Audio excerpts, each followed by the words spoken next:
Indian premier league ಹಂಗಾಮ ಶುರುವಾಗುತ್ತಿದ್ದು ಚುಟುಕು ಕ್ರಿಕೆಟ್ ಮಹಾಸಮರ ವೀಕ್ಷಣೆಗೆ ಕ್ರಿಕೆಟ್ ಫ್ಯಾನ್ಸ್ ಕಾತುರರಾಗಿದ್ದಾರೆ.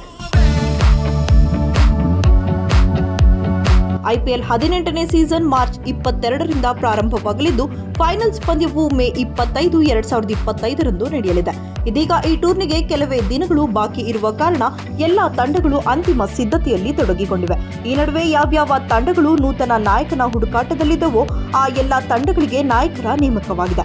ಇದರೊಂದಿಗೆ ಎಲ್ಲಾ 10 ತಂಡಗಳ ನಾಯಕರು ಯಾರ್ಯಾರು ಎಂಬುದು ಖಚಿತವಾಗಿದೆ.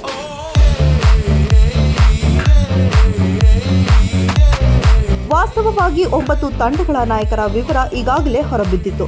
ಆದರೆ ಡೆಲ್ಲಿ ಕ್ಯಾಪಿಟಲ್ಸ್ ಮಾತ್ರ ತನ್ನ ತಂಡಕ್ಕೆ ನಾಯಕನನ್ನ ಹೆಸರಿಸಿರಲಿಲ್ಲ. ಆದರೀಗ ಡೆಲ್ಲಿ ಫ್ರಾಂಚೈಸಿ ಅಕ್ಷರ್ ಪಟೇಲ್ ಅವರನ್ನ ತಂಡದ ನಾಯಕನಾಗಿ ನೇಮಿಸಿದೆ. ವಿಶೇಷವೆಂದರೆ ಈ ಬಾರಿ ಒಟ್ಟು 5 ತಂಡಗಳು ಹೊಸ ನಾಯಕರೊಂದಿಗೆ ಆಡಲಿವೆ.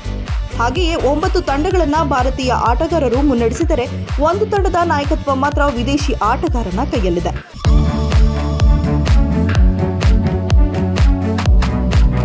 ಐದು ತಂಡಗಳಿಗೆ ನೂತನ ನಾಯಕರು ಐಪಿಎಲ್ 2025ಕ್ಕೂ ಮುನ್ನ Lucknow super Giants, royal Challengers Bengaluru, Punjab Kings, Kolkata night Riders ಮತ್ತು ಡೆಲ್ಲಿ ಕ್ಯಾಪಿಟಲ್ಸ್ ಹೊಸ ನಾಯಕರನ್ನ ನೇಮಿಸಿವೆ.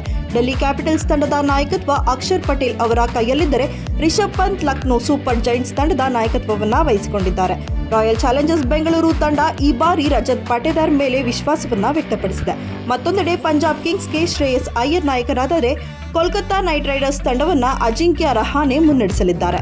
ಉಳಿದ 5 ತಂಡಗಳು ಕಳೆದ ಬಾರಿ ತಂಡವನ್ನ ಮುನ್ನಡೆಸಿದ್ದ ನಾಯಕನ ಮೇಲೆ ವಿಶ್ವಾಸವನ್ನ ವ್ಯಕ್ತಪಡಿಸಿವೆ. ಅದರಂತೆ ಚೆನ್ನೈ ಸೂಪರ್ ಕಿಂಗ್ಸ್ ತಂಡದ ನಾಯಕತ್ವ ಋತುರಾಜ್ ಗಾಯಕ್ವಾಡ್ ಬಳಿ ಇದ್ದರೆ ಮುಂಬೈ ಇಂಡಿಯನ್ಸ್ ತಂಡವನ್ನ ಹಾರ್ದಿಕ್ ಪಾಂಡ್ಯ ಮುನ್ನಡೆಸಲಿದ್ದಾರೆ.